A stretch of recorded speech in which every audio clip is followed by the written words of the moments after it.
নমস্কার, আমি অর্কপ্রভ রায় আপনাদের প্রত্যেককে স্বাগত জানাই সারা ভারত ছাত্র ব্লকের রাজ্য কমিটির ফেসবুক পেজে।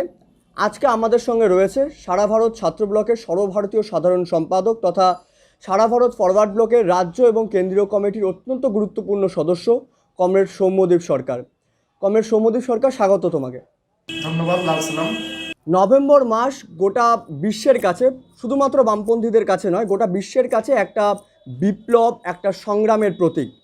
প্রতি বছর নভেম্বর মাসে বামপন্থীরা গোটা বিশ্ব জুড়ে একাধিক কর্মসূচি নিয়ে থাকে। ভারতবর্ষের প্রেক্ষাপটে, গোটা বিশ্বের প্রেক্ষাপটে এই নভেম্বর মাস বাকি সব নভেম্বর মাসের থেকে একটু আলাদা। আমরা একটা প্যান্ডেমিকের মধ্যে দিয়ে যাচ্ছি। সেখানে দাঁড়িয়ে এবছর নভেম্বর মাসে মূলত ভারতবর্ষে টিইউসিসি সহ একাধিক শ্রমিক এবং কৃষক সংগঠন 26শে নভেম্বর গোটা ভারত বন্ধ ডেকেছে। সৌমিদা, প্রশ্নটা হচ্ছে যে কোন 7 দফা দাবির ভিত্তিতে মূলত এই বন্ধ? কমরেড, আমরা জানি যারা আমরা শ্রমজীবী মানুষের অধিকার অর্জনের লড়াই সংগ্রাম করি প্রতিনিয়ত, প্রতিদিন, প্রতি মুহূর্তে, আমরা এটা ভালো করে জানি একটা ধর্মঘট আমাদের শ্রমজীবী মানুষের অধিকার অর্জনের লড়াইয়ের সবচেয়ে গুরুত্বপূর্ণ শক্তিশালী হাতিয়ারগুলোর মধ্যে একটা। আমাদের এই প্যান্ডেমিকের কথা আপনি বললেন, প্যান্ডেমিক সিচুয়েশন চলছে প্রায় মার্চ মাস থেকে, লকডাউন, কাজকর্ম বন্ধ, এরকম অবস্থা জানেন, সারা দেশবাসী এটা জানে, আমরা দেশবাসী ভুক্তভোগী। কিন্তু সমস্যাটা হলো যে আমাদের যে সমস্ত 7 দফা দাবিতে কেন্দ্রীয় শ্রমিক সংগঠনগুলো, টিইউসিসি সহ অন্যান্য আরও 10টি সংগঠন মিলিতভাবে 7টা দফা দাবি যেগুলো তাদের দাবিতে, যে সমস্ত দাবিতে ধর্মঘটগুলো ডেকেছে, তার পাশাপাশি কৃষক সংগঠনগুলো প্রায় 250টার বেশি কৃষক সংগঠন ধর্মঘটটার সমর্থন করেছে, আমরা ছাত্র যুবরা সমর্থন করেছি। এই সবটাই কিন্তু সাধারণ মানুষের একদম দৈনন্দিন প্রতিদিনকার জীবন জীবিকার লড়াইয়ের যে সমস্যা, সেই সমস্যাগুলো থেকে কিন্তু দাবি দাওয়াগুলো উঠে এসছে। আর প্রথম যে আপনি 7টা দফা দাবির কথা বললেন, আমাদের একদম স্পেসিফিকভাবে বলা হয়েছে প্যান্ডেমিকের কারণে, লকডাউনের কারণে গ্রামীণ অর্থনীতি একদম ভেঙে পড়েছে, কাজকর্ম চলে গেছে মানুষের। 14 কোটি মানুষ নতুন করে বেকার হয়েছে ভারতবর্ষে এই গত 8 মাসের মধ্যে। প্রতিদিন প্রায় 50 থেকে 60 হাজার মানুষ কর্মহীন হচ্ছে, কাজকর্ম নেই, টাকা নেই, ব্যাংকগুলো দেউলিয়া, ব্যাংকে যা জমানো সম্পত্তি ছিল, সঞ্চিত সম্পদ ছিল, সেগুলো মানুষ আর খুঁজে পাচ্ছে না বিভিন্নভাবে, জিএসটি, ডিমনিটাইজেশন, বিভিন্ন কারণে সাধারণ মানুষ অর্থহীন হয়ে গেছে।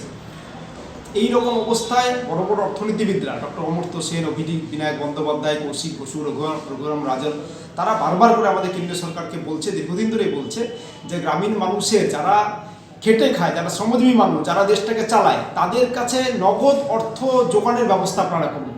কিন্তু কেন্দ্রীয় সরকার কর্ণপাত করছে না। আমরা যারা শ্রমিক সংগঠনগুলো করি, শ্রমিক কৃষকের রাজনীতি করি, সেটা আমরা বলছি, প্রথম দফা দাবি আমাদের যে কোনো মূল্যে, যে কোনোভাবেই যে সমস্ত পরিবারগুলো সরাসরি ট্যাক্স দেয় না, তাদেরকে 7,500 টাকা করে আপনারা এককালীন দেওয়ার ব্যবস্থা করুন, যাতে সেই টাকাটা তারা পায়। পেলে পরিবারগুলো, তাদের ক্রয় ক্ষমতা বাড়বে, ক্রয় ক্ষমতা বাড়লে স্থানীয় বাজার থেকে তারা তাদের দৈনন্দিন নিত্য প্রয়োজনীয় যে সমস্ত দ্রব্যগুলো, খাদ্যদ্রব্য, আনাজপাতি, তাদের বস্ত্র, এগুলো তারা কেনাকাটি করতে পারলে সেই গ্রামীণ অর্থনীতিটার বিকাশ হবে। এটা আমাদের প্রথম দাবি।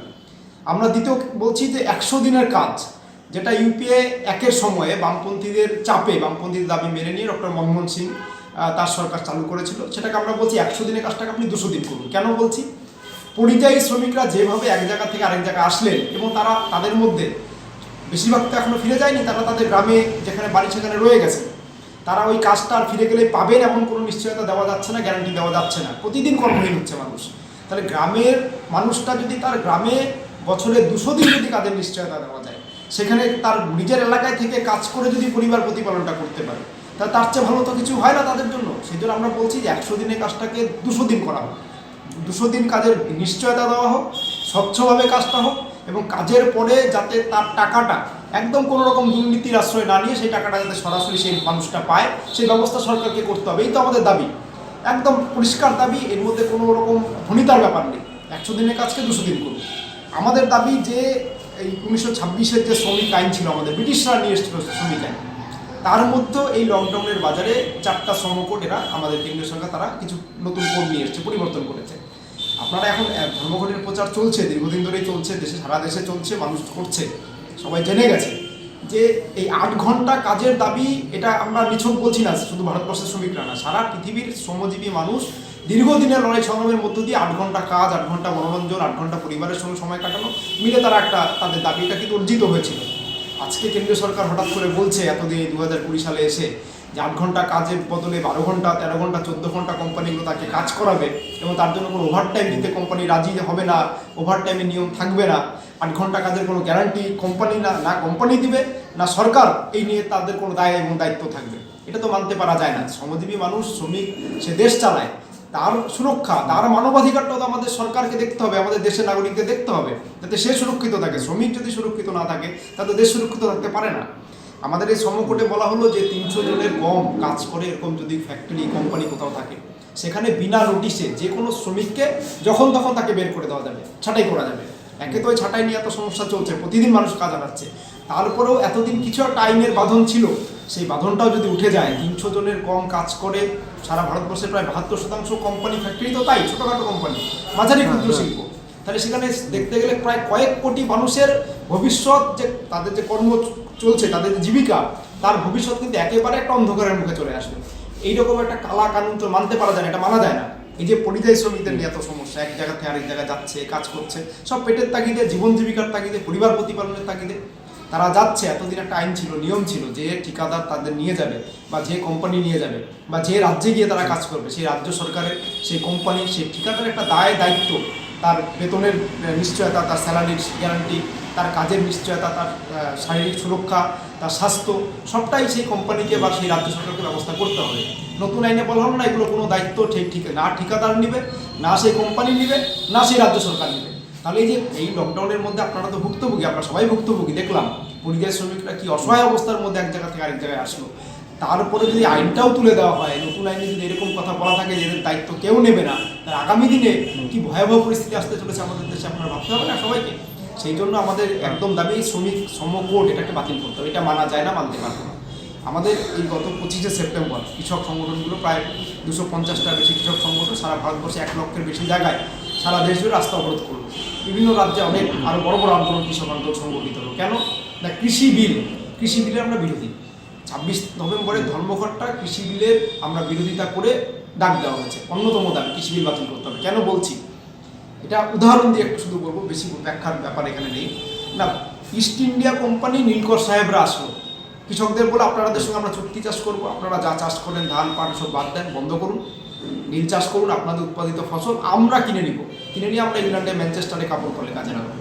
কৃষকরা ভাবলেন তো ভালোই তো, আমাদের ফসলের দাম পাই না, একটা কিছু সুরাহা হলো, তারা কিন্তু চুক্তি চাষ করলেন, চুক্তি চাষ মতন হলো। কিন্তু পরবর্তীকাল 1 বছর 2 বছর পরে দেখা গেল যে কৃষক কি চাষ করবে, তার ফসলের দাম কি হবে, হ্যাঁ, সে চাইলে অন্য ফসল চাষ করতে পারবে কি পারবে না, তার জমির মালিকানা সত্ত্ব তার হাতে কতটা থাকলো, কোনো কিছুই আর ঠিক থাকলো না, ধোঁয়াশা। এবং সেদিন সারা ভারতবর্ষে কৃষকরা নীল বিদ্রোহ করেছিল, অবিভক্ত বঙ্গদেশ আপনারা জানেন। সারা ভারতবর্ষ অসংখ্য এরকম ইস্ট ইন্ডিয়া কোম্পানির বিরুদ্ধে সারা ভারতবর্ষ জুড়ে কৃষকরা বিদ্রোহ করেছিল, ছোটোখাটো বিভিন্ন এলাকা ভিত্তিক। আজকে স্বাধীনতা এতগুলো বছর পরে নরেন্দ্র মোদী সরকার আবার নতুন করে এরকম চুক্তি চাষকে নিয়ে আসছে। আবার আমাদের এই যে আমি এই মুহূর্তে কুচবিহার জেলা অফিসে বসে রয়েছি, এখানে আমার থেকে এখন প্রায় 30 কিলোমিটারের মধ্যেই মোয়ামারি বলে একটা গ্রাম রয়েছে, সেখানে শশার উৎপাদন হয়।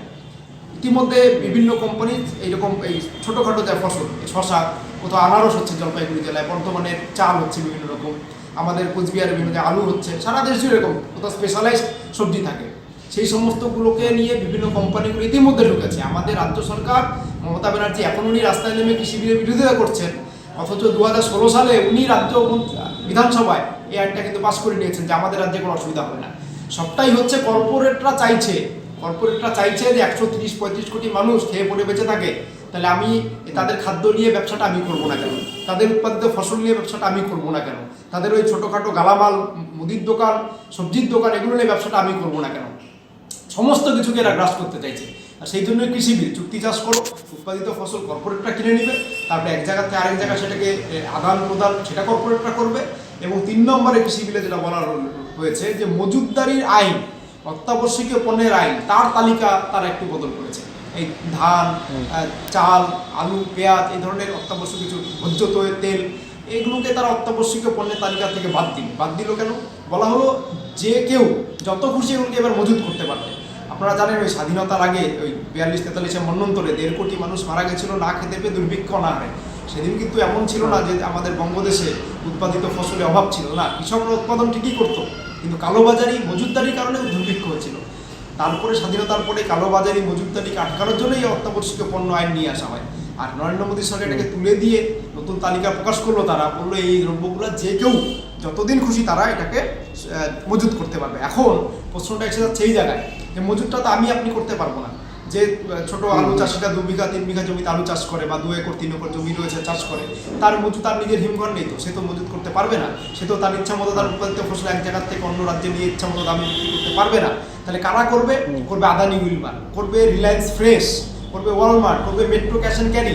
এই সমস্ত কোম্পানিগুলোকে ঢালাও সার্টিফিকেট দেওয়া হচ্ছে, ছাড় দেওয়া হচ্ছে। প্রত্যেকটা জেলায় জেলায়, প্রত্যেকটা মহকুমা টাউনগুলোতে পর্যন্ত রিলায়েন্স ফ্রেশের দোকান হয়ে গেছে বিভিন্ন নামে বিভিন্ন জায়গায়। তারা যদি আগামী দিনে চাল ডাল বিক্রি করে, তারা যদি সবজি বিক্রি করে, তারা যদি কৃষকের থেকে চুক্তি চাষ করে উৎপাদিত ফসল কিনে নেয়, কিনে নিয়ে তারা তাদের মতো সেগুলো নিয়ে ব্যবসা করে, তাহলে সাধারণ কৃষক যাবে কোথায়? কৃষি বিলে সবচেয়ে ভয়ঙ্কর যেটা বলা হলো যে সবল আর দুর্বলে তো চুক্তি হতে পারে না, সবল আর দুর্বলের বন্ধুত্ব হতে পারে না। তাই দুর্বল কৃষক আর সবল আম্বানি এর মধ্যে চুক্তি করবে। আম্বানি যদি একটা 2 বিঘা জমির মালিক কৃষককে ঠকায়, তার বিরুদ্ধে সে কোর্টে যেতে পারবে না, রাষ্ট্রের কোনো দায় দায়িত্ব থাকবে না। তাহলে সরকারটা আছে কি করতে? আমাদের কোর্টে যেতে পারবে না, এরকম একটা আইন হতে পারে? একটা সভ্য স্বাধীন দেশে এটা মানা যেতে পারে? আমরা মানিনি বলেই এই আইনের বিরুদ্ধে আগামী 26 তারিখে ধর্মঘট কিন্তু কৃষক সংগঠনকে সমর্থন করেছে। এবং কৃষি বিলে যেটা বলা হচ্ছে অত্যাবশ্যকীয় পণ্য, আপনারা জানবেন যে এই যে মজুতদারির কারণেই সরকার কিন্তু ন্যূনতম সহায়ক মূল্য দিয়ে সরকার কিনে নিবে। এটাই তো এতদিন আমরা জানতাম, এই জন্য সরকারি বিভিন্ন সংস্থা ছিল। এখন বলছে ন্যূনতম সহায়ক মূল্য থাকবে না, সরকার কিনবে না, সরকার দায়িত্ব নিবে না। তাহলে আগামী দিনে আমাদের ভাবতে হবে তো যে রেশনিং ব্যবস্থাটা চলবে কিভাবে? এই যে লকডাউনের মধ্যে কাজকর্ম নেই, মানুষগুলো অসহায় অবস্থায়, তবুও কেন্দ্র এবং রাজ্য সরকার মিলে এই রেশনিং ব্যবস্থার মধ্যে দিয়ে কিছু কিন্তু খাদ্যদ্রব্য, চাল, চিনি, গম, আটা এগুলো মানুষকে দেওয়া গেল। তা আগামী দিনে যদি সরকার এগুলো সংগ্রহ না করে, সবটাই যদি কর্পোরেটরা নিয়ে নেয়, তাহলে রেশনিং ব্যবস্থাটা চলবে কী করে? গরিব মানুষটা বাঁচবে কী করে? সরকারের দায়িত্ব তো তার সবচেয়ে প্রান্তিক মানুষটাকে সবচেয়ে সুখে রাখার চেষ্টা করা, এটি তো সরকারের দায়িত্ব। আমরা আমাদের কেন্দ্রীয় সরকার যদি মনে করে শুধু মুকেশ আম্বানি, আদানি, টাটা, বিড়লা এইরকম পরিবারগুলোর জন্য সে সরকার তাদের দায়িত্ব সে পালন করবে, তাদের চলতে পারে না। তা সরকারকে ভাবতে হবে দেশের পিছিয়ে পড়া 99% মানুষের কথা। সরকারকে ভাবতে হবে দেশের পিছিয়ে পড়া একদম শ্রমিক, একদম কৃষক, বেকার যুবক যে কাজ পাচ্ছে না, কাজ করছে, তার কথা ভাবতে হবে। সেটুকু যদি না করে, তাহলে আমরা এই সরকারের প্রতি অনাস্থা জানাবই। আমরা এই ধর্মঘটকে বললাম না সবচেয়ে বড় হাতিয়ার, যে সিস্টেমের মধ্য দিয়ে, যে ব্যবস্থার মধ্য দিয়ে প্রতিদিন মুকেশ আম্বানি 90 কোটি টাকা করে সম্পত্তি বৃদ্ধি হচ্ছে আর দেশের 90% মানুষ প্রতিদিন গরিব হচ্ছে, সেই ব্যবস্থাটাকে একটা দিনের জন্য আটকে দেওয়াটাই আমাদের ধর্মঘট। সেই কাজটা আমরা আগামী 26 তারিখ করবো। রাষ্ট্র মেরামতির কাজ চলবে, রাস্তাঘাট বন্ধ থাকবে, গাড়ি ঘোড়া বন্ধ থাকবে, হাট বাজার বন্ধ থাকবে, দোকানপাটগুলো সেদিন খুলবে না, ব্যবসা বাণিজ্য বন্ধ থাকবে, আর সাধারণ মানুষ তার অক্সিজেনটা, বেঁচে থাকার অক্সিজেনটা আগামী 26 তারিখ থেকে সংগ্রহ করবে। না শুধুমাত্র যে শ্রমিক সংগঠন বা কৃষক সংগঠনই এই বন্ধকে সমর্থন করতে সেটাও না, ছাত্র সংগঠনগুলোও কিন্তু, আমাদের ছাত্র সংগঠন, সারা ভারত ছাত্র ব্লক সহ আরও একাধিক যে বামপন্থী ছাত্র সংগঠনগুলো রয়েছে, তারাও কিন্তু এই বন্ধকে সমর্থন করেছে। সুতরাং ছাত্রদের স্ট্যান্ড পয়েন্টটা কি এই বন্ধের ক্ষেত্রে, সেটা যদি একটু পরিষ্কার করে বলে দাও। আমরা অল ইন্ডিয়া স্টুডেন্টস ব্লক বা অন্যান্য বামপন্থী ছাত্র সংগঠনগুলো এই ধর্মঘটকে, শ্রমিক এবং কৃষকদের টাকা ধর্মঘটকে সমর্থন করেছি। এবং শুধু সমর্থন না, আমরা একদম দীপ্ত কণ্ঠে ঘোষণা করেছি ধর্মঘটের সমর্থনে আমরা রাস্তায় থাকবো, ধর্মঘটের দিন আমরা রাস্তায় থাকবো। বিষয়টা হলো এই যে আমি এতক্ষণ যে কথাগুলো বললাম, সেগুলো যেমন আমাদের অভিভাবকদের সমস্যা, আমরা তো শ্রমিক কৃষক পরিবারেরই, পাশাপাশি যে 2020 সালে লকডাউনের বাজারে পার্লামেন্টকে অন্ধকারে রেখে, রাজ্য সরকারগুলোর মতামতকে একদম উপেক্ষা করে, শিক্ষাবিদদের মতামতকে উপেক্ষা করে, যারা আমরা ছাত্র রাজনীতির সংগঠনগুলো করছি ছাত্রদের কথাকে উপেক্ষা করে, কেন্দ্রীয় সরকার একদম একতরফাভাবে ওই 4-5 জন কর্পোরেটদের তাদের কথা মতো যেভাবে নতুন শিক্ষানীতি প্রণয়ন করলো, সেটাকে, এই শিক্ষানীতিকে আমরা মানতে পারবো না। প্রথম কথা হলো সরকারের কিছু দায় এবং দায়িত্ব থাকে, সব কিছু নিয়ে দায়িত্ব থাকে। একদম পিছিয়ে পড়া, প্রান্তিক, অর্থনৈতিকভাবে পেছানো, সামাজিকভাবে পেছানো সেই বাড়ির ছেলেটা, মেয়েটা, ছাত্র ছাত্রী পড়াশোনা করবে, সরকারকে তার ব্যবস্থা করতে হবে যে সে যাতে একদম বিনা খরচে নিজের বাড়ির ডোর স্টেপে একদম ঘরের কাছে সর্বোত্তম মানের শিক্ষার ব্যবস্থা করতে পায়, শিক্ষার সুযোগ পায়। এটা তো সরকারের দায় এবং দায়িত্বের মধ্যে পড়ে। অথচ এই নতুন এডুকেশন পলিসির মধ্যে সবচেয়ে আগে যেটা বলা হলো যে শিক্ষার উপরে সরকারের কোনো দায়িত্ব থাকবে না। শিক্ষা কী হবে না, যেভাবে বাজারে আলু, পটল, এইসব বেগুন বিক্রি হয়, শিক্ষাকে আপনি বাজার থেকে কিনতে হবে আপনাকে। এবার আপনার ক্রয় ক্ষমতা অনুযায়ী আপনি শিক্ষা কিনবেন। যদি আপনার বাবা মুকেশ আম্বানি হয়, আপনি আপনার ছেলের জন্য একটা ইউনিভার্সিটি তৈরি করে সর্বোচ্চ ডিগ্রি দিতে পারেন।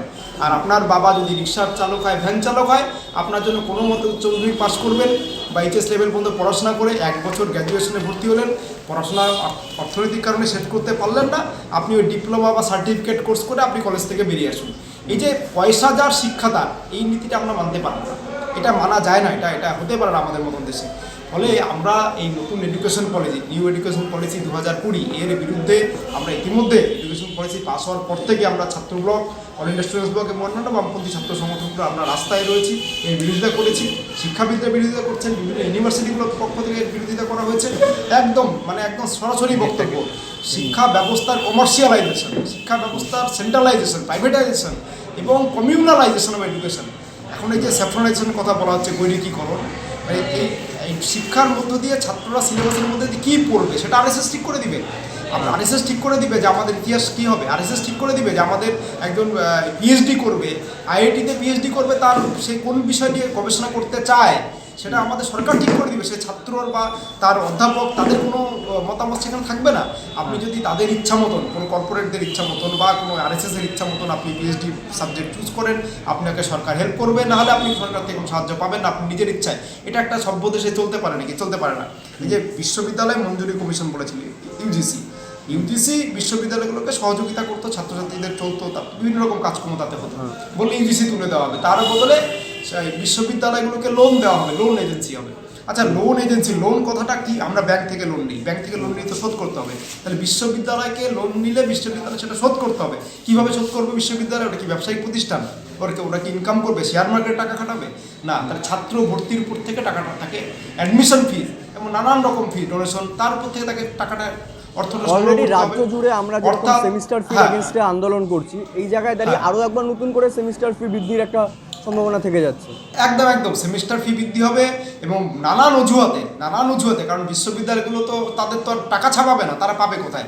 একমাত্র রাস্তা তাহলে ছাত্রছাত্রীদের কাছ থেকে, তাদের পকেট কাটো, তাদের কাছ থেকে নেয় এবং সরকারকে সেই লোন চুকাবো। তো এই ব্যবস্থা তো মানতে পারা যায় না। গরিবের জন্য একরকম পড়াশোনা, বড়লোকের জন্য একরকম পড়াশোনা, এটা আমরা আমাদের একদম সংগঠনের পরিষ্কার বক্তব্য যে প্রত্যেকটা প্রান্তিক ঘরের ছাত্রছাত্রী তারা একদম জাত ধর্ম নির্বিশেষে নিজের ঘরের এলাকায়, সে হতে পারে একদম জঙ্গলমহল এলাকার মানুষ, সে হতে পারে দিল্লিতে থাকে, সে হতে পারে একদম উত্তরবঙ্গের কোনো চা বাগান এলাকার ছাত্রছাত্রী, হতে পারে উড়িষ্যার পার্বত্য এলাকার ছাত্রছাত্রী, যে কোনো জায়গার হতে পারে, কিন্তু সে তার নিজের এলাকায় থেকে একদম সর্বোচ্চ ডিগ্রি, সর্বোত্তম মানের এবং সর্বোচ্চ ডিগ্রি যাতে সে পেতে পারে, সেই ব্যবস্থাটা সরকারকে করতে হবে। এটাই তো সরকারের দায়িত্ব।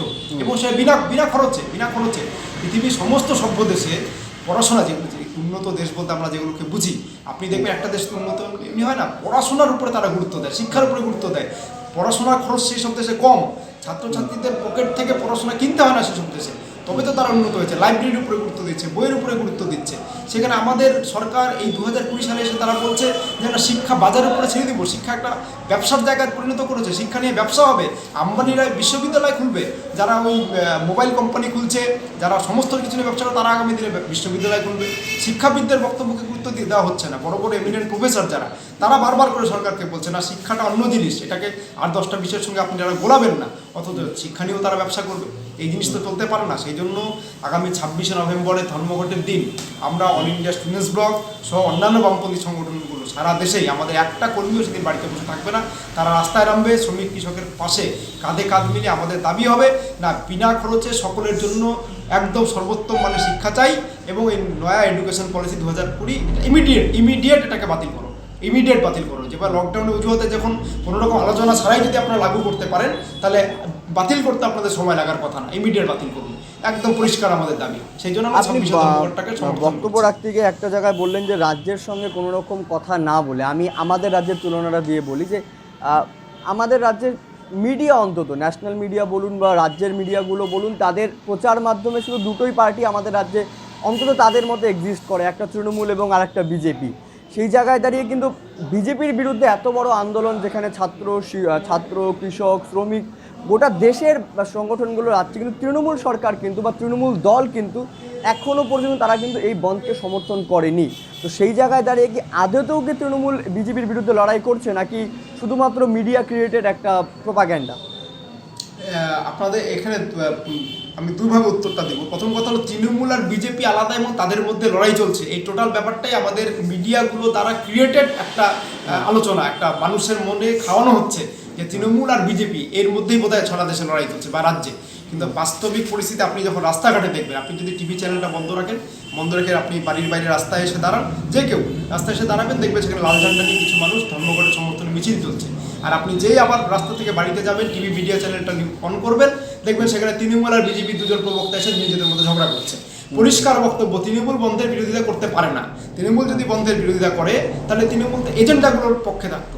তৃণমূল সরকার একদম প্রথম দিন থেকে 2011-র একদম প্রথম দিন থেকে যে সমস্ত এজেন্ডাগুলো নিয়ে আমরা ধর্মঘট ডেকেছি, সেই এজেন্ডাগুলোর পক্ষেই তারা কাজ করছে। তৃণমূল বা তৃণমূল ছাত্র পরিষদ এই শিক্ষা পলিসি নিয়ে আমাদের রাজ্যের শিক্ষামন্ত্রী পার্থ চট্টোপাধ্যায় দিল্লিতে মিটিংয়ে ছিলেন। উনি আপত্তি জানিয়েছেন কি, বাংলা ভাষাকে ক্লাসিক্যাল ল্যাঙ্গুয়েজে তালিকাভুক্ত করা হলো না কেন? ব্যাস, রাজ্যের একটা মাত্র বিষয় আপত্তি। কেন শিক্ষা ব্যবস্থার বেসরকারিকরণ নিয়ে উনি কথা বললেন না? শিক্ষা ব্যবস্থার কেন্দ্রীকরণ নিয়ে কথা বললেন না? কেন উনি শিক্ষা ব্যবস্থার প্রাইভেটাইজেশন নিয়ে কথা বললেন না বা কমিউনালাইজেশন নিয়ে কথা বললেন না? তার কারণ তৃণমূলও এই বিষয়গুলো চায়। তৃণমূলও চায় যে শিক্ষাটা ব্যবসায়ীরা চালাক, সরকারের কোনো দায়িত্ব থাকতে পারে না।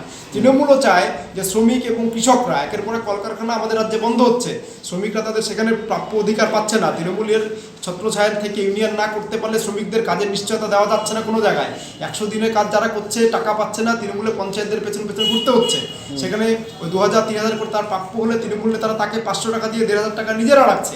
এই তো অবস্থা। বলে তৃণমূল কি করে 100 দিনের কাজকে 200 দিন করার দাবি জানাবে? তৃণমূল কংগ্রেসের মতো দল কি করে বিজেপির মতো একই কাজ তো তারা করছে? লেবারদের, পরিযায়ী শ্রমিকদের নিয়ে বিজেপি যা করলো আমাদের রাজ্যেও তো তাই করলো। করোনা নিয়ে কেন্দ্রে যা করলো রাজ্যেও তো তাই করলো।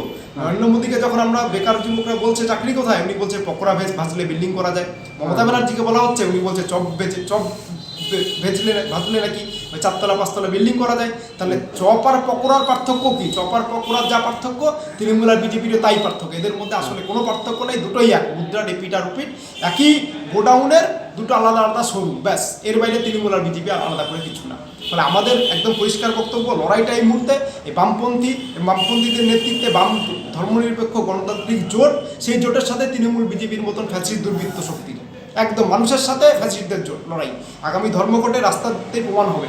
আর তাছাড়া তৃণমূল লাফালাফি করতেও পারবে না, কারণ তৃণমূল যদি এদিকে এক পা লাফায়, ওদিকে অভিষেক বন্দ্যোপাধ্যায়ের কান ধরে কেউ না কেউ সিবিআই টান দিবে। এই ভয়টা তো ওদের রয়েছে, যা সব দুর্নীতি করে রেখেছে। ফলে ওদের পক্ষে বিজেপি বিরোধিতা এটা সম্ভব না। এটা মিডিয়াতেই গল্প, টিভি নিউজ চ্যানেলের বাইরে বিজেপি আর তৃণমূলের মধ্যে কোনো লড়াই নেই, কোনো পার্থক্য নেই। রাস্তায় এরা এক জায়গাতে থেকে মানুষের বিরুদ্ধে দুজনেই যুদ্ধ ঘোষণা করেছে। মানে অনেকটা ভাগ এবং মুকুল ভাগতে শুরু করে একদম সোজা গিয়ে মোদী এবং অমিত শাহকে জাপতে ধরলো। একদম মুকুল ভাগ করে তৃণমূল থেকে বেগে আপাতত বিজেপি আসলো, সেটাই। যার বিরুদ্ধে তদন্ত হবে সে বিজেপিতে যাবে। বিজেপি হলো ওয়াশিং মেশিনে ঢুকবে, পরিষ্কার হয়ে বেরোবে, সোজা হিসাব। আপনি যত বড় খুনি হোক না কেন, ধর্ষক হোক, আপনি একদম চিটফান্ডের কেলেঙ্কারি করে আসুন, আপনি গরিব মানুষের টাকা মেরে আসুন, আপনি মার্ডার করে আসুন, আপনি এসে বিজেপিতে ঢুকবেন। আপনি বিজেপি হলো ওয়াশিং মেশিন দিয়ে বার হবেন, আপনি সাদা হয়ে বেরোবেন, ব্যাস, একদম সিম্পল হিসাব। ফলে যার বিরুদ্ধে সিবিআই আজকে লাগবে, বুঝতে হবে কাল সে বিজেপির নেতা। বন্ধের বিরুদ্ধে প্রচার করতে গিয়ে তৃণমূল বা বিজেপি যে মূলত যে বিষয়টাকে সবার আগে সামনে রাখছে, সেটা হচ্ছে লকডাউনের জন্য এতদিন একটা বিরাট সংখ্যক বাজার, অনেকটা দিন আমাদের ঘরে বন্দি হয়ে কাটাতে হয়েছে। তারপর আবার বামপন্থীরা আরও একটা বন্ধ ডাকছে, সব মিলিয়ে আবার মানুষের কর্মন্যাসার জন্য আরও একটা দিন।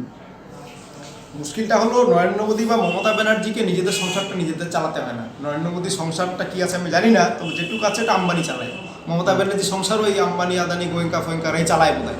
কে কত কী দেয় আমার কাছে ওসব হিসাব নেই। বাস্তবটা হলো লকডাউনের কারণে আমরা সবাই গরিব মানুষ ক্ষতিগ্রস্ত হয়েছি। মুকেশ আম্বানি সম্পত্তি বেড়েছে, নরেন্দ্র মোদী নিজের ব্যক্তিগত যাওয়া আসার জন্য 800 কোটি টাকা দিয়ে নতুন প্লেন কিনেছেন, মমতা ব্যানার্জি হেলিকপ্টার ভাড়া করে ঘুরছেন 70 লক্ষ টাকা প্রতি মাসে দিয়ে।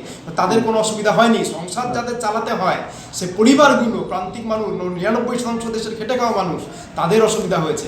এই যে চ্যানেলগুলোতে, আপনি চ্যানেলে কথা হলো, টিভি চ্যানেলে বসবে, সন্ধ্যা করে আলোচনা হবে, এত হাজার কোটি টাকা ক্ষতি। আরে বাবা, যেদিন ধর্মঘট হয় না, প্রতিদিন তো ধর্মঘট থাকে না, যেদিন ধর্মঘট হয় না তাহলে হাজার হাজার কোটি টাকা লাভ কাদের হয়? লাভ কি দোকানদার পায়, সবজি ব্যবসায়ী পায়, ওই প্রত্যেকটা হাটে বাজারে যারা দোকান নিয়ে ছোট ছোট দোকান নিয়ে বসে তারা পায়, রিক্সা চালক পায়, ভ্যান চালক পায়, বেকার যুবক যুবতী পায়। কে পায় লাভটা? লাভ ওরা পায় না, লাভ পায় কর্পোরেটরা।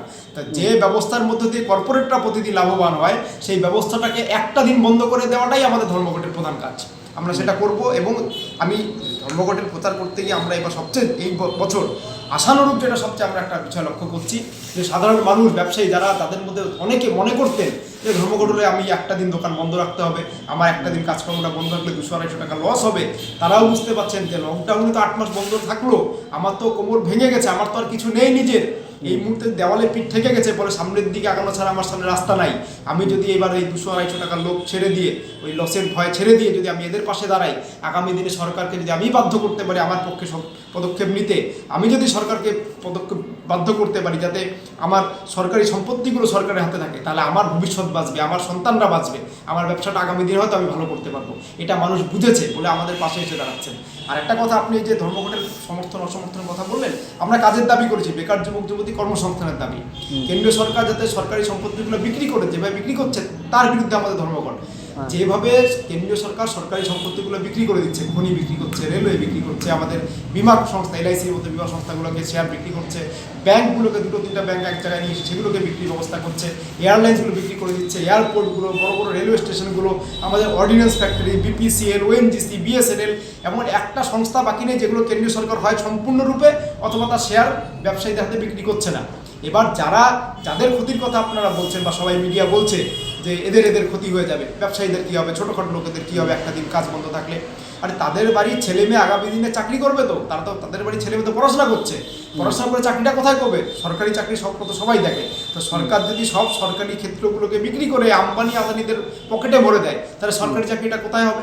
মমতা ব্যানার্জি সরকার গত 11 থেকে 2020 দুবার মাত্র এসএসসি নিয়েছে, দুবার মাত্র টেট নিয়েছে, সরকার WBCS প্রতি বছর হচ্ছে না, মিসলিনিয়াস হচ্ছে না, পিএসসি ক্লার্কশিপ হচ্ছে না, তাহলে চাকরিটা কোথায় করবে আগামী? এখন যারা স্কুলে কলেজে বিশ্ববিদ্যালয়ে যে সারা দেশে কয়েক কোটি ছাত্রছাত্রী পড়াশোনা করছে, তারা চাকরি কোথায় করবে? কোথায় তাদের কাজ হবে? ওই বড় বড় শপিং মলে দারোয়ান, বড় বড় শপিং মলে সেলসম্যান 3,500-4,000 টাকা করে বেতন পাবে, 3 মাস 4 মাস কাজ করবে, তারপরে তার জায়গায় নতুন কেউ আসবে। এটাই ভবিষ্যৎ হবে আমাদের এমএ পাস বিএ পাস ছেলে মেয়েদের। ছোটোখাটো চাকরি, ফরেস্ট ডিপার্টমেন্টে কিছুদিন আগে রাজ্যে একটা চাকরি নিয়োগ হলো, ছোটো ডেইলি ওয়েজ, তাতে পিএইচডি করা ছেলেমেয়েরা তারা সেখানে গিয়ে তারা ওই ফর্ম ফিল আপ করলো। এই কী অবস্থা, কোথায় যাবে? ফলে আমি আপনাদের মাধ্যমে সবার কাছে, আমাদের এই ফেসবুক লাইভের মাধ্যমে বা পেজের মাধ্যমে আমি যারাই আমার কথা শুনছি আবেদন করবো, যেটা শুধু আমরা যারা ছাত্র বা অল ইন্ডিয়া স্টুডেন্ট ক্লাব সদস্য মেম্বার বা আমরা সরাসরি ছাত্র রাজনীতি করছি, আমরা সমর্থন করেছি, আমরাই করবো তা না। যারা সমর্থন করছে না, যারা নিজেদের মনে করেন অ্যাপলিটিক্যাল, যারা নিজেদের মনে করেন যে আমরা তো রাজনীতি করি না, আমাদের কি ধর্মঘট করে আমাদের ক্ষতি হচ্ছে, তাদের বাড়িতেও যদি ছেলে মেয়ে থাকেন, তাদেরও সন্তানরা যদি এখন স্কুলে কলেজে বিশ্ববিদ্যালয়ে পড়াশোনা করেন এবং তাদের যদি মনে হয় নিজের সন্তানের ভবিষ্যৎ সুরক্ষিত করতে হবে, তাহলে অবশ্যই এবারে ধর্মঘটটাকে তাদেরকে সমর্থন করতে হবে। অবশ্যই ডাক্তারি পড়াবেন, মেডিকেল পড়াবেন, এডুকেশন বিক্রি হয়ে গেছে, নতুন এডুকেশন পলিসি যা নিয়ে এসছে তাতে আগামী দিনে ডাক্তারিতে ভর্তি করতে গেলে 50 লক্ষ থেকে 1 কোটি টাকা ডোনেশন ফি না দিলে ভর্তি করতে পারবেন না। ডাক্তার বাড়াবেন, স্বপ্ন ভুলে যেতে হবে সাধারণ মানুষকে। ইঞ্জিনিয়ার বাড়াবেন, 10 লক্ষ 12 লক্ষ টাকা করে না হলে কোর্স ফি পুরো দিতে না পারলে কেউ আর ইঞ্জিনিয়ার হবে না।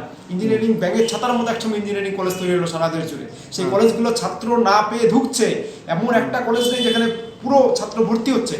এইরকম একটা অবস্থায় মানুষ তাহলে যাবে কোথায়? শিক্ষিত ছেলেমেয়েরা ভাবতে হবে না, ভবিষ্যৎটা নিয়ে ভাবতে হবে না। শুধু একটা দিনের আমি চিন্তা করবো, আমার 200-250 টাকা লাভের চিন্তা করবো, আমার একটা দিন দোকানটা বন্ধ রাখলে যদি দেশের সরকারকে একটা ঝাঁকুনি দেওয়া যায়, হলুদ লাল কার্ডের বদলে লাল কার্ড দেখাতে পারবো না এখনই, হলুদ কার্ডটা যদি দেখানো যায় আমি সেটা দেখাবো না কেন? ধর্মঘট এমন একটা হাতুড়ি যেটা দিয়ে আপনি যত মারবেন ওই হাতুড়ি ভোতা হয় না। অনেকে বলছে না বারবার ধর্মঘট করে করে অস্ত্র ভোতা হয়ে গেছে, ওটা ধর্মঘট না, হাতুড়ি কখনো ভোতা হয় না। ওটা আমাদের সবচেয়ে শক্তিশালী হাতিয়ার। যত মারবো হাতুড়ি দিয়ে, যত মারবো, যত আঘাত করবো, তত যাদের উপর আঘাত করবো তারা ভেঙে পড়বে। এটাই হাতুড়ির ধর্মঘট বারবার হবে। আমাদের সমাজজীবী মানুষ যখনই তাদের পিঠ দেওয়ালে ঠেকবে, ধর্মঘট একটা অস্ত্র, সেই অস্ত্রকে আমরা কাজে লাগাবোই। এবং সমর্থন, যেটা বললাম, সমর্থন বাড়ছে। একটা সময় মানুষের ধর্মঘট নিয়ে অনীহা ছিল, যে রাস্তা আটকে দিচ্ছে, যেখানে সেখানে বন্ধ করছে, যখন তখন দোকান বাজার বন্ধ। কিন্তু এখন বুঝতে পারছে মানুষ, সারা পৃথিবীর এই মুহূর্তে প্রায় 150টার বেশি দেশে যারা বিভিন্ন লেফট, যাদের আমরা বলি কমিউনিস্ট পার্টিগুলো, সোশ্যালিস্ট পার্টিগুলো, সোশ্যাল ডেমোক্রেটস, লেবার পার্টিগুলো, গ্রিন পার্টিগুলো, তারা কিন্তু নয়া উদারনীতি অর্থনীতির জাতাকলে পড়ে এই করোনা মহামারী আমাদের দেখিয়ে দিয়েছে যে করোনা প্যান্ডেমিক না, ক্যাপিটালিজম ইজ দ্য প্যান্ডেমিক। এই মানে এই পুঁজিবাদী ব্যবস্থা, সেই ব্যবস্থার জাতাকলে পড়ে সাধারণ মানুষ সারা পৃথিবীতে নিষ্পেষিত। তার বিরুদ্ধে কিন্তু বামপন্থীরা আন্দোলন করছে। সারা পৃথিবীতে 150টার বেশি দেশে এই মুহূর্তে কোনো না কোনো আন্দোলন চলছে। ফলে সারা ভারতবর্ষ তার বাইরে যাবে না। আপনি যেটা দিয়ে শুরু করেছিলেন যে নভেম্বর মানেই বিপ্লবের মাস, নভেম্বর মাসেই এই নভেম্বর আমাদের ভারতবর্ষের গণ আন্দোলনের ইতিহাসে আগামী 26 তারিখে ধর্মঘট নতুন ইতিহাস লিখবে এবং আন্দোলনের মাসকে আমরা আন্দোলন সেই জায়গাতে নিয়ে যাব এবং ধর্মঘটের প্রচার ইতিমধ্যে সারা দেশে যেভাবে চলছে মানুষ সারা পেয়েছে। এবারে ধর্মঘট স্বাধীনোত্তর ভারতবর্ষের ইতিহাসে সবচেয়ে বড় এবং সফল ধর্মঘট হতে চলেছে। ধর্মঘটে যে 7 দফা দাবি রয়েছে তার মধ্যে একটা গুরুত্বপূর্ণ দাবি হয়েছে সিএ, এনপিআর এবং এনআরসির বিরুদ্ধে। যে আন্দোলনটা একটা সময় শুরু হয়েছিল সিএ, এনআরসির বিরুদ্ধে, প্যান্ডেমিকের জন্য সেই আন্দোলনটা কিন্তু আবার থমকে গেছে কিছুটা হলেও। এই বন্ধে কিন্তু সেই দাবিটাকে ইনক্লুড করা হয়েছে। সুতরাং এনআরসি সিএ মুভমেন্টটাকে আরও একবার নতুন করে তার ইন্ধন যোগাবে এই বন্ধটা, বা একই সঙ্গে সিএ এনআরসি আন্দোলনের ভবিষ্যৎটা কি হচ্ছে? অনেকে বলেন না যে টিভি চ্যানেলে টিভিরা বসে বলেন আন্দোলন করে মিটিং করে আজকাল কিছু হয় না। সিএ, এনআরসি, এনপিআর বিরোধী আন্দোলন বিশেষ করে ছাত্ররা যেভাবে দেশের একের পর এক বিশ্ববিদ্যালয়গুলো আইআইটি গুলো থেকে শুরু করে একদম মানে কলকাতা বিশ্ববিদ্যালয়, দিল্লি বিশ্ববিদ্যালয়, জেএনইউর মতো বড় বড় বিশ্ববিদ্যালয়গুলো আপনি ছেড়ে দিন, কিন্তু ছোটখাটো অজানা বিশ্ববিদ্যালয় ক্যাম্পাসে যেভাবে ছাত্র রাস্তায় নেমেছে দিন রাত এক করে যাবে এই দিনটা আন্দোলন করেছে, সমাজকর্মীরা, রাজনৈতিক দলগুলো তাদের পাশে দাঁড়িয়েছে। হ্যাঁ।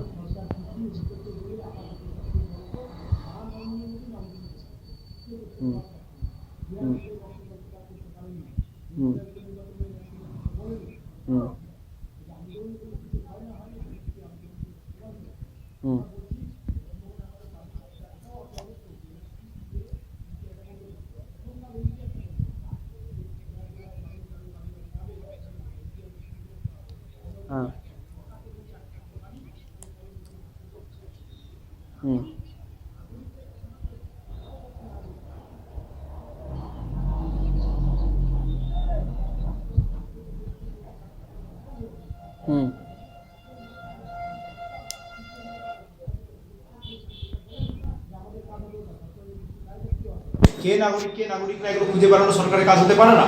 সেক্ষেত্রে আমরা এই যে এনআরসি বিরোধী আন্দোলনটা যে জায়গায় গেছে, আগামী দিনে যদি সরকার এই নিয়ে আরেক স্টেপ আগায় আমরা আরো আন্দোলনটাকে আরো 2 স্টেপ আগিয়ে নিয়ে যাবো। আপাতত সরকার ব্যাকফুটে এবং আন্দোলনের প্রাথমিক জয় হয়েছে বলে আমি মনে করি এবং আগামী এই আন্দোলন থেমে যায়নি, স্থমিত একদম মানে ঝিমিয়ে পড়েনি। আন্দোলনটাকে যেহেতু সরকার ব্যাকফুটে, আমরা একটা জায়গায় আপাতত রয়েছে। সারা ভারতবর্ষে এখনো এনআরসি, এনপিআরসি বিরোধী আন্দোলন চলছে। ধর্মঘটের দিনে আমাদের অন্যতম। কমরেড, যেই সরকার এই মুহূর্তে রয়েছে কেন্দ্রে, সেটা সম্পূর্ণরূপে একদম সংখ্যাগরিষ্ঠ একটা সরকার, যেই সরকার শিক্ষা বিল নিয়ে কোনো ডিবেটে গেল না। ডিবেট হওয়ার পরেও যদি ভোটাভুটিতে যায় তাকে আটকানোর মতো ক্ষমতা হয়তো নেই। এই ধরনের স্বৈরাচারী সরকার যাদের কাছে অ্যাবসুলেট মেজরিটি আছে, তাদের বিরুদ্ধে আন্দোলনের জন্য কি পথই একমাত্র রাস্তা দেখাবে? তবে বিজেপি একটা দল যেটা আরএসএস বলে সন্ত্রাসবাদী সংগঠনটা পলিটিক্যাল উইং, এবং আরএসএস এর হেডকোয়ার্টার নাগপুর, তারা একদম ঘোষণা করে বলছে আমরা এই দেশের সংবিধান মানি না, জাতীয় পতাকা মানি না, তুলি না। আরএসএস এর হেডকোয়ার্টারে জাতীয় পতাকা তোলা হয় না, আপনি জানেন। সংবিধান মানে না, তারা বারবার তাদের নেতারা এদিক ওদিক বলে বেড়ায় সংবিধানটাকে বদল করতে হবে আমাদের। ফলে সাংবিধানিক যে কাঠামো আমাদের, সেটাকে তারা মানবেন, এটাই স্বাভাবিক। আমাদের বিচার ব্যবস্থাটাকে কোন জায়গায় নিয়ে এসেছে আপনারা দেখছেন। সে একইভাবে পার্লামেন্টারিয়ান ডেমোক্রেসিটা আমাদের ছিল, পার্লামেন্টে বিরোধী দলের যে বক্তব্যের ভূমিকা, গুরুত্ব, বিরোধী দলের সাংসদরা বলবে, তার উপরে আলোচনা হবে। আপনার অনেক সাংসদরা ইন্ডিভিজুয়াল অনেক বিল নিয়ে আসবে, তার উপরে আলোচনা হবে। সে আলাপ আলোচনার মধ্য দিয়ে যুক্তি সেখানে জয়লাভ করবে। সেই জায়গাটাকে খর্ব করে গায়ের জোরে, রীতিমতো গায়ের জোরে যেভাবে একের পর এক বিল পাস করা হলো, বিরোধী দলের সাংসদদের বলতে দেওয়া হলো না, বহিষ্কার করা হলো। যারাই তাদের বিরোধী বিজেপি নিয়ে আসা আইনগুলোকে নিয়ে আসছে তাদেরকে বহিষ্কার করা হলো, তাদের আলোচনাকে বাধা দেওয়া হলো বিভিন্নভাবে। এইরকম বিভিন্নভাবে যে পার্লামেন্টকে ঠুটো জগন্নাথ বানিয়ে আলাপ আলোচনা জায়গাটিকে নষ্ট করে একের পর এক বিল করেছে, তাতে একটাই প্রমাণ হয় যে এই বিজেপি এই দেশের সংবিধান বিরোধী, দেশের আমাদের দেশ যে ঐতিহ্যের উপরে তৈরি হয়েছে স্বাধীনতার পর থেকে, যে আমরা একে অপরের ধর্মীয় মতামত, তাদের ধর্মীয় স্বাধীনতা, মতামত প্রকাশের স্বাধীনতা, তাদের ইচ্ছা অনিচ্ছা, সবাই সবারটাকে আমরা মর্যাদা দিব, এবং এইভাবেই তো চলছিল। বিজেপি সে তার কোনোটাই মানে না। এরা সংবিধানের যে মূল স্পিরিট আমাদের, সেই স্পিরিটের বিরোধী বলেই এই সমস্ত কাজগুলো তারা করছে। এবং সেই জন্য শেষ কথা একটাই, পার্লামেন্ট যেটা করতে পারে না সেটা রাস্তা পারে। যেটা পার্লামেন্টে আমাদের বিরোধী সাংসদরা করতে পারেনি, বলতে দেওয়া হয়নি, তাদেরকে গায়ের জোরে থামিয়ে দেওয়া হয়েছে। রাস্তায় গায়ের জোরটা আমাদের বেশি। রাস্তায় বিজেপি গঠন করে, সাধারণ মানুষ অনেক বেশি। 100% কর্পোরেটের চেয়ে 99% সাধারণ মানুষের গায়ের জোর সবসময় বেশি। রাস্তাতে আন্দোলনের মধ্য দিয়ে, রাস্তায় হেঁটে, রাস্তায় মিছিল করে, মিটিং করে, ধর্মঘট করে এই প্রতিনিয়ত আন্দোলন লড়াই সংগ্রামের মধ্য দিয়ে আমরা আমাদের দাবি দাওয়াগুলোকে, এর আগে অনেক দাবি দাওয়া অর্জিত হয়েছে, এই নতুন নতুন দাবি দাওয়া অর্জন করে নিব। এবং সেই জন্য বিজেপি না তৃণমূল, কে বাধা দিল, কাকে নামালো, পুলিশকে কাজে লাগানো না সিভিক ভলেন্টিয়ার না আর্মি, সেটা আমরা তার জন্য আমরা জনগণ কখনো অপেক্ষা করিনি। জনগণ যখন বাঁধ ভাঙে তখন ওইভাবেই বাঁধ ভাঙে। ফলে আমরা আশা করব যে রাস্তায় এই নেমে আন্দোলনের মধ্য দিয়ে আমরা এই সমস্ত সরকারি যে কালাকানুনগুলোকে বাতিল করতে সক্ষম হব। একদম শেষ প্রশ্ন আজকের এই গোটা সেশনের, ধর্মঘটের সমর্থনে একাধিক জায়গায় একাধিক পথসভা জনসভা করেছো, তো সারা কিরকম পাচ্ছ মানুষের মধ্যে? আমি তো আমার আলোচনা একবার কোথায় বললাম যে এর আগেও ধর্মঘট হয়েছে, ধর্মঘট সমর্থন আমরা প্রচার করছি, কিন্তু কোথাও সাধারণ মানুষ যারা সরাসরি বিভিন্ন পলিটিক্যাল পার্টি বা গণসংগঠনগুলোর সঙ্গে যুক্ত, শ্রমিক সংগঠন, কৃষক সংগঠন, ছাত্র যুব সংগঠন, মহিলা সংগঠন করে, তারা তো ধর্মঘটের সমর্থন রাস্তায় নামবে। কিন্তু যারা কোনো সংগঠনের সঙ্গে সরাসরি যুক্ত না, তারাও এবারে বুঝতে পারছে যে ধর্মঘটের দাবিগুলো তাদের নিজেদের দাবি। তারা বুঝতে পারছে ধর্মঘটের দাবিগুলো তাদের সন্তানদের ভবিষ্যৎ সুরক্ষিত রাখার দাবি। তারা বুঝতে পারছে যে ধর্মঘটের দাবিগুলো তাদেরকে যদি বাঁচতে হয়, এই দাবিগুলোকে সমর্থন করতে হবে।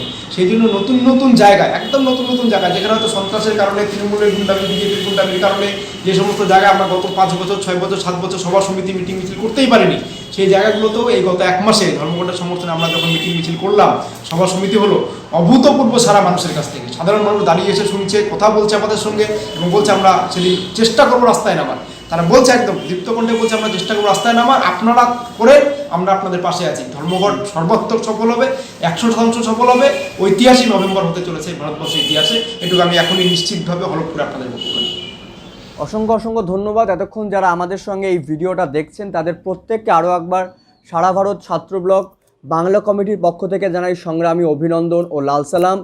ঠিক যেমনটা আমাদের সর্বভারতীয় সাধারণ সম্পাদক বলছিলেন যে এই বন্ধ হবে ঐতিহাসিক এক বন্ধ। এতদিন পর্যন্ত এই সরকার আসার পর থেকে 2014 থেকে আমরা একাধিক ঐতিহাসিক দিন দেখেছি যখন বাধ্য করেছে গোটা দেশবাসীকে এটিএমে লাইনে দাঁড়াতে। আমাদের একাধিক ঐতিহাসিক দিন দেখেছিলাম যখন বাধ্য হয়েছিল মানুষকে এক্সট্রা দামে জিনিস কিনতে, জিএসটির মতো আর্থিক বিলকে সামনে এনে একাধিকভাবে আমরা ঐতিহাসিক দিন দেখেছিলাম। এবছর আমরা কিন্তু আরও একটা ঐতিহাসিক বন্ধ দেখতে চলেছি। ঠিক এমনটাই কিন্তু আমাদেরকে জানালেন আমাদের ছাত্র সংগঠন সারা ভারত ছাত্র ব্লকের সর্বভারতীয় সাধারণ সম্পাদক কমরেড সৌম্যদীপ সরকার। আরও একবার সৌম্যদীপ, তোমাকে অসংখ্য অসংখ্য ধন্যবাদ আমাদেরকে সময় দেওয়ার জন্য। এবং যারা এতক্ষণ এই লাইভ ভিডিওটি দেখছিলেন তাদের প্রত্যেককে আরও একবার সংগ্রামী অভিনন্দন, লাল সালাম, জয় হিন্দ।